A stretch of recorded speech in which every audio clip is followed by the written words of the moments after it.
Rationing has to reduce the water supply from the Durban Heights water treatment plant. This shortfall has been caused by Umgeni Water being unable to receive adequate raw water from Nickel Dam because of extensive damage to two raw water pipelines in the April disasters that we experienced heavy rainfalls. Will remain for the next 10 to 12 months. We have done our best to minimize the impact of this rational supply by ensuring that it is implemented during the hours where the water usage is very low. Therefore, people will be able to have water in the morning before they go to work or school. They will also be able to have water for cooking when they return home in the evening. This decision has been communicated to all our stakeholders and communities affected, including business and various government departments. Currently, we are distributing posters and loud hailing in all affected areas. We urge all residents to check the updated water rationing schedule on our website and social media platforms where we are communicating about the schedule. The rationing in all areas that were affected by floods will be implemented for the maximum of 4 hours. We appeal to our residents to conserve water during this period to avoid more hours being added into the schedule. So we need to use our water in a way that we really conserve it during this difficult period. While Umgeni Water continues to make progress in providing full contracted volumes of drinking water to EThekwini municipality, a shortfall remains and will be eradicated when the damaged pipelines are repaired and recommissioned. According to a work schedule provided to Umgeni Water by the appointed contractor, repairs to the damaged pipes are expected to be completed by June 2023. To effectively manage this shortfall so that affected areas have access to some water for some parts of the day, EThekwini has introduced a system of rotational supply so that distribution is balanced on an equitable basis. This will remain in place until repairs of the pipelines are completed. Umgeni Water is able to report on the following developments that will have a positive effect on the work program for returning Durban Heights water treatment plant's potable water production to contracted levels. In regard to status of the Reservoir 3 at Durban Heights, the KwaZulu-Natal Division of the High Court, Pietermaritzburg, has accepted a consent order initiated by Umgeni Water that now opens the way for repair work on Reservoir 3 at the Durban Heights water treatment plant to be undertaken. If all goes according to schedule, the work on Reservoir 3 will be completed by November 2022, after which 340 million litres of storage space will become available. On the status of Aqueduct 1 and Aqueduct 2 restoration, the contractor was appointed to conduct repair work on the two damaged pipelines that convey raw water from Nickel Dam to the Durban Heights water treatment plant, has submitted a draft work program to Umgeni Water. Work is due to begin next week.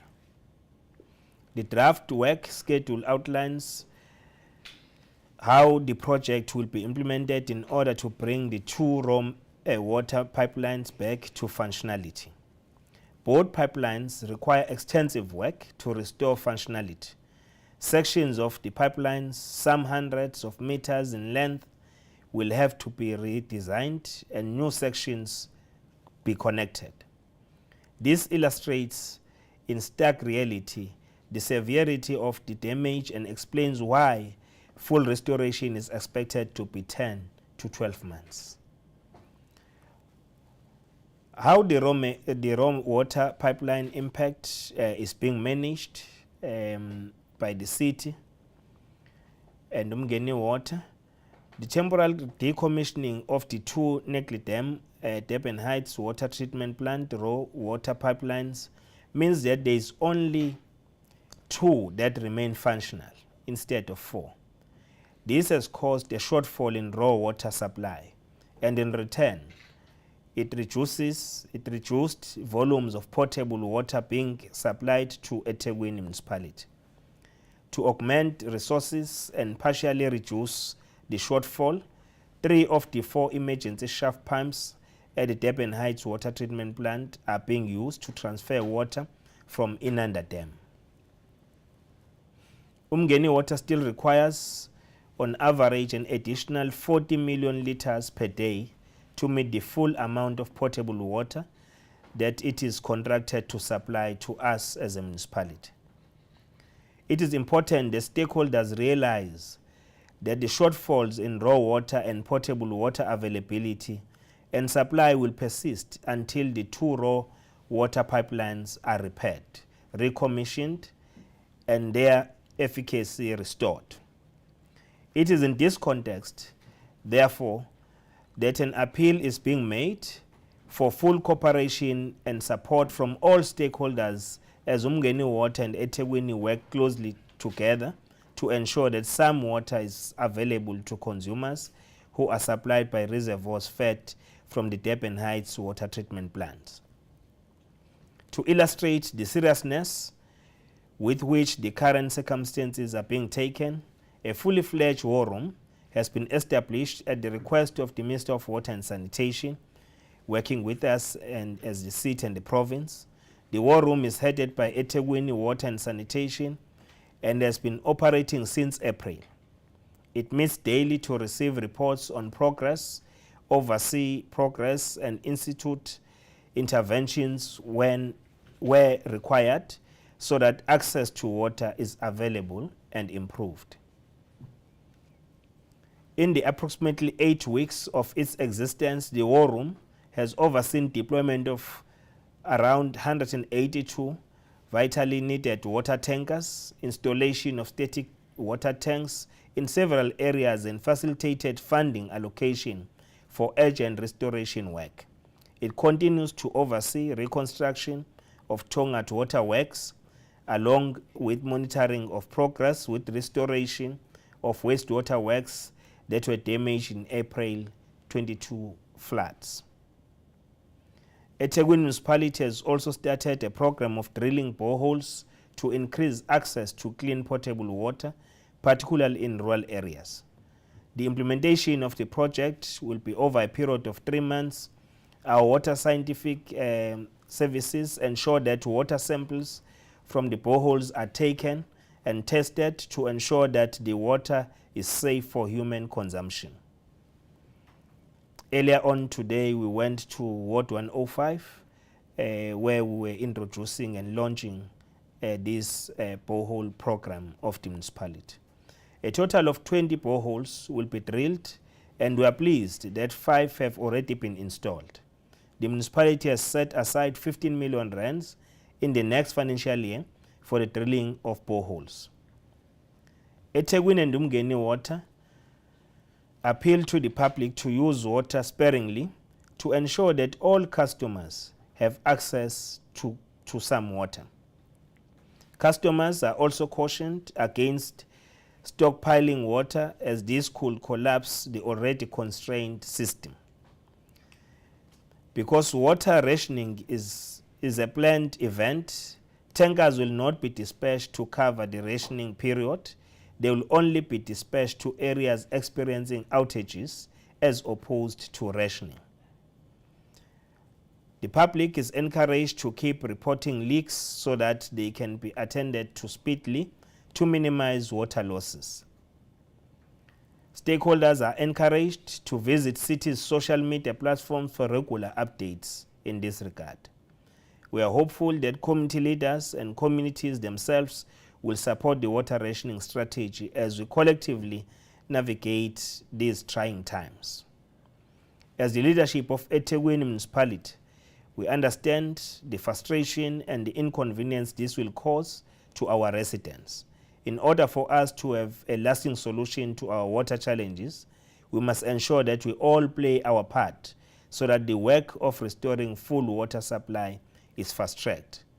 And we also wish to appeal to all committee members to cooperate with us, not to stage public protests which are violent in nature, because this challenge requires all of us to work together to resolve. I thank you, ladies and gentlemen. Thank you, Baba Mayor. Maybe we could request you for a brief summary. Susan,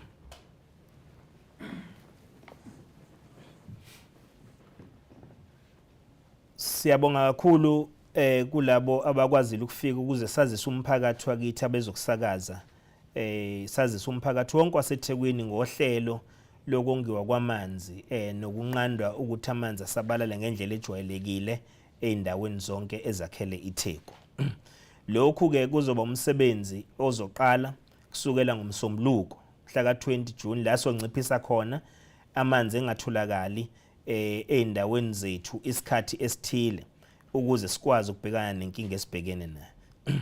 Le nkinga ke esibhekene nayo idalwe kakhulu umonakalo wezikhukhula ezenzeke manje ngo-April ezenze ukuthi ke amapipe amakhulu umngeni water owasebenzayo excuse amane kodwa kube amabili kuphela asebenzayo njengamanje. Lokho kube sekwehlisa umthamo wamanzi efanele umngeni water usihlinzeke ngawo njengabahlali baseThekwini. Uma ngabe ke wehla lo mthamo wamanzi lokhu kusho ukuthi kufanele kube khona esikwenzayo uqinisekisa ukuthi wonke umuntu uyawathola amanzi. Kodwa ukwenza isiqiniseko ukuthi wonke umuntu uyawathola amanzi kumele ke sizame ukuthi kwezinye indawo kujikeleze indawo nendawo njengoba sike senze nje makuthiwa kune load shedding kodwa ke i-water rationing okuwukuthi kuncishiswa kwamanzi asupply lomphakathi nokuthi angabe khona ngekhathi ezithize kuzothatha nje amahora amane okwamanje. Kodwa lamahora amane asengakhuphuka uma ngabe umphakathi ungawaphathi kahle amanzi kufaka ingcindezi enkulu kulamanzi amancane esinawo. Kuzobaleka ukuthi sonke njengomphakathi amabhizinisi nabo bonke abasebenzisa amanzi eThekwini siqinisekise ukuthi siwasebenzisa ngendlela yokuwonga. Kungabi khona amanzi azochitheka phansi, kungabi khona amanzi azomoshwa ngoba lawo manzi uma kwenzeke mosheka lokho kuzofaka ingcindezi enkulu ekutheni amanzi esinawo umthamo ungeneli ukuthi kuhlinzeke bonke abantu baseThekwini ngamanzi. Lesi sinqumo ke sisithathe ngoba bekubalekile futhi lesi sinqumo sithathe ngoba kukho kunye besingakwenza okungaphezulu kwalokho ukuthi sikwazi uqinisekisa ukuthi akwenzeki inkinga ukuthi amanzi engabe khona kulo lonke idolobha. Bekumeleke ukuthi siqinisekise ukuthi siyabambisana nomphakathi siunxuse siucele ukuthi ukubekezelele lokhu. Kodwa siqinisekisile ukuthi amanzi awazuqedwa ngalezi zikhathi abantu kufanele begeze beyemsebenzini nasezikoleni. Azohamba ngalezi zikhathi engasetshenziswa ngazo kakhulu ukwenza sikwazi ukuwonga. Mase kuthi ke ntambama abantu sebebuya emsebenzini nasezikoleni nasemabhizinisini bekwazi ke ukuthi bewathole amanzi. Ngakho ke sibona ukuthi kumele umngeni water siunikeze ithuba lokuthi ubhekane nokulungisa lemsebenzi emikhulu ekumele babhekane nayo ukuthi bayilungise ngoba uma ngabe ngalungisiwe lamapayipi isimo sokushoda kwamanzi kusweleka kwamanzi sizoqhubeka sidlindlubale edolobheni lethu. Ngakho ke umngeni water usinikezile ukuthi khamba kanjani ngodaba lokulungiswa kweDurban Height ireservoir 3 lapha ya eReservoir Hills okuyiyona ethwala umthamo omningi isicina amanzi esikhulu lapha edolobheni lakithi.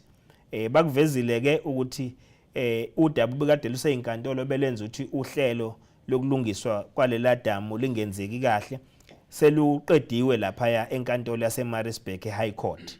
Ngakho ke inkampani kuyiyona ezoqhubeka nomsebenzi iyathembisa ukuthi ngokweschedule noma ngokohlelo lwabo kungase bekwazi ukuqeda lo msebenzi ngoNovember kulonyaka esikuwona.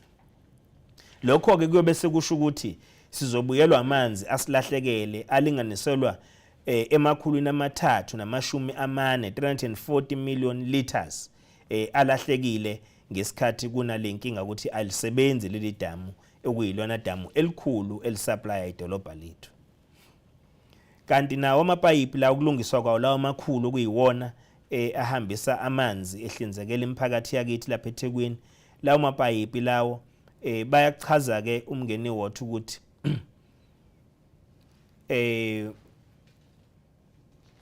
uhlelo lokwalungisa selukhona, bayaqala ngesonto elizayo. Lesi schedule ke noma uhla lolu okuyilona abazobe belisebenzisa ukuthi kuzolunga emva kwesikhathi esingakanani luyaqedelwa ke nalo ekutheni liqinisekise ukuthi njengoba kuzoqalwa next week bekwazi ukuhlala begxile einsukwini abayinqumele zona. Ngoba uma ngabe lokhu kulunga kuzomela sikusho futhi sicacise ukuthi ukubuyisa amanzi nje ngendlela ejwayelekile ikwazi ukuthi sibe namanzi enele. Kuzofanele ukuthi wonke lamapayipi ngoba adlulisa umthamo omkhulu wamanzi kuphinde futhi aredesignwe amanye awo, kube namanye futhi ama sections amasha connectwa, kusho umsebenzi uzoba mkhulu wokulungiswa kwalamapayipi. Lokhu ke chaza ukuthi sisazoba nayo inkinga ngale damage enkulu eyenzakalile yamanzi ngaphandle ukuthi kuze kulungeke lamapayipi esikhuluma ngawo, okulinganiselwa ukuthi umsebenzi uwonke uphelele ungasuqedwe ezinyangeni eziyishumi kuya ezinyangeni eziyishumi nambili. Umthelela ke ukungabi khona kwalamanzi mkhulu kakhulu kwalamapayipi mkhulu kakhulu kakhulukazi edolobheni lakithi lapha eThekwini, ngoba umngeni usazodinga ukuthi at least okungenani bebe nawo ama-liters awu-40 million per day ekutheni bekwazi ukuthi besilekelele ukuthi sikwazi ukudlulisela amanzi emphakathini. Kubalulekile ukuthi bonke abathintakalayo umphakathi nama-stakeholders wonke sikwazi ukuthi liqonde ngendlela efanele lolu daba, ukuthi kuzomele sonke sibambisane ngoba udaba olungelula kakhulu kodwa oludinga ukubambisana ukuze sidlule kulo. Ngakho-ke umngeni water soqhubeka nokusebenzisana nawo njengomkhandlu waseThekwini siqinisekise ukuthi umphakathi siyawu-update kuko konke okwenzakalayo.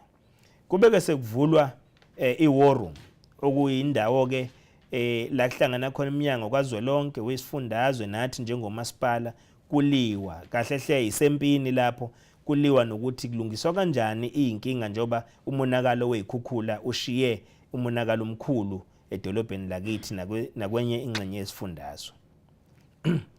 Ngakho-ke i-war room ithe nje mayiqala ukusebenza yaqinisekisa ukuthi akusheshe kulungiswe ngokushesha lokho okungakwazi ukulunga. Yase yafaka nohlelo lezimoto ezithutha amanzi eziwu-182 okuyizona eziphakela amanzi emphakathini ukuhlukahlukana kwawo, kodwa kwatholakala ukuthi nezimoto lezi ukwenza ukuthi ikwazi ukusebenza kahle kufakwe namathangi amanzi emphakathini, leyo sobizwa ama-static tanks, ukwenza ukuthi amanzi agcineke abantu bengagcini sebejahe izimoto zamanzi, ikakhulukazi kulezi indawo ebeyivese zinezingqinamba ezinkulu zamanzi.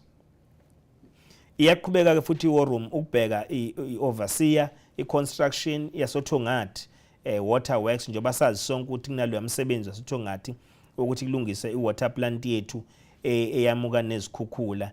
Ngakho-ke nawo umsebenzi ngokunjalo kumele siwubheke ukuthi uhamba ngendlela ekulindeleke ngayo. NjengeTheku-ke siyafisa futhi ukuqinisekisa umphakathi ukuthi asimile yonke le miphakathi ikakhulukazi eseyindaweni ezisemakhaya engawatholi amanzi ngendlela. Sesiliqalile uhlelo besiyolethula namhlanje lapha eMfume la esikhuluma khona ngokuthi eWard 105 ukuthi sifake ama-boreholes. Ama-boreholes azosilekelela ke ukuthi amanzi siwathole phansi, siwathole lithi akhona semaningi amanzi akhona phansi. Ngakho ukusetshenziswa kwawo kulawa u5 nje asefakiwe njengamanje umsebenzi wenziwayo uqiniseke ukuthi kubhekwa ukuthi kungabe amanzi atholakala khona ahlanzekile yini, ongazukuba nazo izinto engase zibe nomthelela empilweni yabantu, ukwenza ukuthi asetshenziswe uma sekuqinisekisiwe ukuthi yonke into ihamba kahle. Kodwa ke esewonke ama-borehole azoba la ko-20 esowavula nje ngokushesha. Sisebenziseke imali engango-15 million kamasipala ukuthi maqala nje uJuly aqale afakwe amanye ama-boreholes. Umngeni water uyacela ke sibambisene nawo nathi njengomasipala waseThekwini ukuthi kubo bonke sibasizayo ngokutholakala kwamanzi umphakathi yethu namabhizinisi sibambisane kulolu daba ngoba udaba esibona ukuthi sizophumelela ngokusheshsha kulona uma kunokubekezelelana sikwazi futhi ukuthi siwehlise izinga lamanzi nokusetshenziswa kwawo engamoshwa amanzi emakhaya. Uma ngabe nje senza umzekeliso uma ngabe amanzi okade uyakaza ngawo kade washiya ingubo, lawo manzi lawo okuyakaza kufuneki achithwe, kufanele lawo manzi siphinde siwasebenzise ukuwasha ezinye futhi ingubo. Lokhu kuzokwenza ukuthi amanzi engamosheki ngendlela engase isifake enkingeni.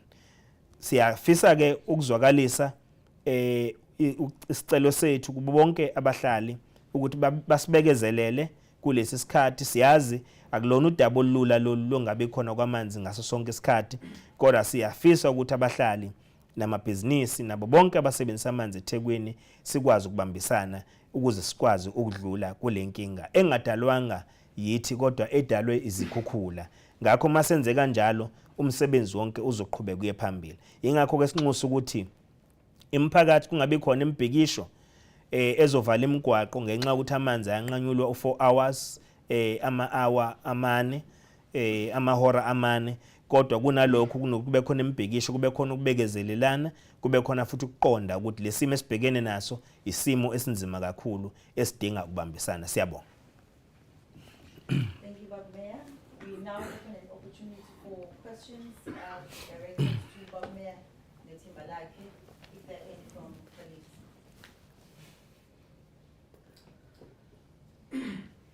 So Bob Galas is next one. Oh, Ikamu Fanele Mhlongo from SABC News. Yes, what we would like to check here from Bob Mayor, because we understand the severity of the damage to infrastructure, but what is it that is leading to so many months being spent in trying to fix the infrastructure? Is it maybe the manpower, or we don't have enough engineers who can speed up the process so that people do not spend so many months with this water cut-offs? You can have that in English and this is Okay, that's the first one. Second question? Just an update to Ubabu Deputy Mayor, because he spent some days or if not weeks at Utongat area, yet the area still has that huge problem of having no water, even including areas such as Hambanati, nearby areas in Hambanati Township. Just an update as to, since it's been there, how is the situation now? All right, we'll take those first two, Bob Mayor Netimbalaki, and then if there's another round, we'll see them at the end of that. And if you could answer for him, Isizulu as well. Thank you. Thank you very much. We reported about Tongat, about the progress that we are making and interventions, since we also convened a public meeting to update communities, and will continue to update our communities in Tongat area. We are due to visit other areas which we must also give an update on the challenges that we experience on the severity of damages to our infrastructure. So the issue on why are we spending long period to fix this, it involves designs, it involves planning. Remember that when you put infrastructure, you must also take into cognizance the lifespan of that infrastructure. So to rush things and say because we want to bring water back now, but something which won't also be able to sustain you in providing the same water in the communities in a manner that is envisaged, it's going to give us problems. But we are talking to all the contractors and Umgeni to say, let us do our best, our level best, to short circuit the period wherever it is possible. But by short circuiting the period, we are not calling for the job that will be shoddy work. We want to assure our communities that whatever that will be done will be of quality, so that that particular infrastructure will last long, because it's not about doing it for 6 months, for 3 months. It's about sustaining these services to our members of the public. Ngakho ke udaba olithinta isikhathi ukuthi indaba sibe side kangaka esokuthi kwenziwe lemisebenzi. Lemisebenzi esikhuluma ngawo mkhulu kakhulu. Mikhulu kakhulu futhi ifaka phakathi ezobunjiniyela ekufanele ku designwe kufakwe kahle ama plans ukwenzela ukuthi noma imuphi umsebenzi uzobe wenzeka sibe nesiqiniseko sokuthi awuzukwenzeka emva kwenyanga ezisithupha noma emva konyaka kuthiwa awusekuqashuka amapayipi noma sekunenkinga emapayipini. Ngakho ke lo msebenzi uzodinga ukuthi noma sifisa ukuthi isikhathi sifinqwe sokuthi wenzeke kodwa wenzeke ngendlela futhi indlela ezokwenzeka ngawuqinisekisa ukuthi ukuphepha kwabantu bakithi nokuqhubeka zela phambili nje ukuhlinzeka kwabo ngamanzi kuyoba yinto eyisikhathi eside eyobe ikade ihlelelwe sona.